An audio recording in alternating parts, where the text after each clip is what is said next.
कहानी का आगाज होता है एक नौजवान लड़की आयशा से, जो एक माहिर सहाफी है और अजीब व गरीब कहानियों की तलाश में रहती है।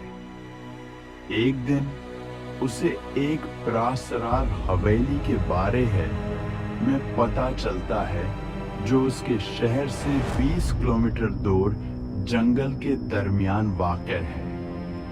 लोग कहते हैं कि वहां कई सालों से कोई नहीं गया, क्योंकि जो भी जाता है वापस नहीं आता।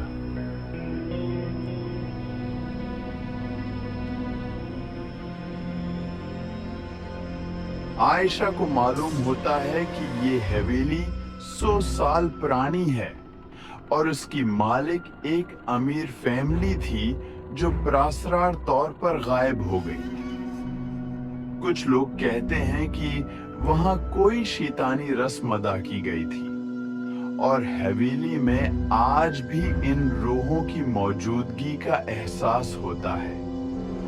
आयशा के तजस्सुस ने उसे मजबूर किया कि वो इस जगह की तहकीकात करे।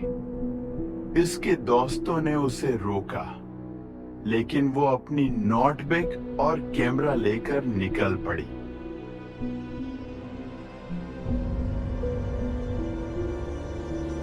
रात के वक्त आयशा जंगल के बीच से गुजरते हुए हवेली के करीब पहुंची। ये हवेली अंधेरे में डूबी हुई थी, उसकी दीवारें टूटी हुई थी और दरवाजे से अजीब सी चरचराहट की आवाज आ रही थी। जैसे ही वो अंदर दाखिल हुई, एक सर्द हवा का झोंका इसके चेहरे से टकराया। हवेली के अंदर हर चीज बिखरी हुई थी और दीवारों पर अजीब हवा के निशान थे। वो गरीब निशानात बने हुए थे।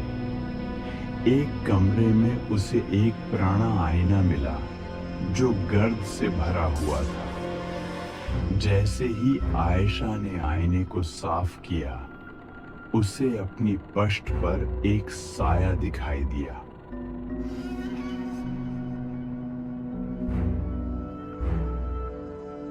आयशा को जल्द ही एहसास हुआ कि वो अकेली नहीं है। हर कदम पर उसे ऐसा लगता जैसे कोई उसका पीछा कर रहा हो। एक बार इसने अपने पीछे किसी के चलने की आवाज सुनी, लेकिन मुड़ने पर कुछ नजर न आया। इसी दौरान वो एक बंद कमरे में दाखिल हुई, जहां एक पुरानी किताब रखी हुई थी। इस किताब में वही निशान बने हुए थे जो हवेली की दीवारों पर थे। जैसे ही उसने किताब खोली, अचानक सारी मोमबत्तियां बुझ गईं और अंधेरा छा गया।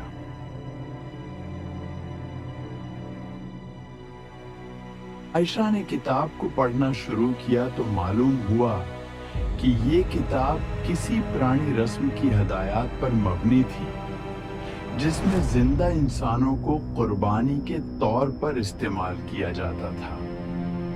इसी वक्त एक औरत की चीख की आवाज ने हवेली को हिलाकर रख दिया। आयशा ने कैमरा निकालकर सब कुछ रिकॉर्ड करने की कोशिश की, लेकिन कैमरा अचानक खराब हो गया। वो खौफ के मारे बाहर निकलने की कोशिश करने लगी, लेकिन हवेली के दरवाजे खुद ब खुद बंद हो गए। एक साया इसके सामने नमूदार हुआ, जिसकी सरख आंखें और सफेद लिबास था। वो साया आयशा के करीब आया और धीमी आवाज में कहा, "यहां आने की हिम्मत कैसे की? तुम्हें भी इन सब की तरह खत्म होना होगा।"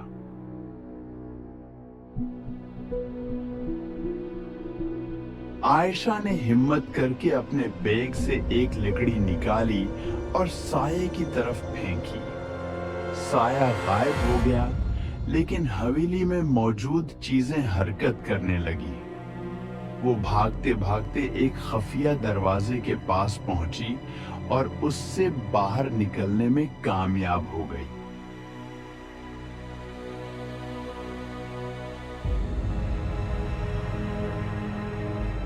आयशा किसी न किसी तरह वापस अपने शहर पहुंची, लेकिन उसका कैमरा और नोटबुक वहीं रह गए।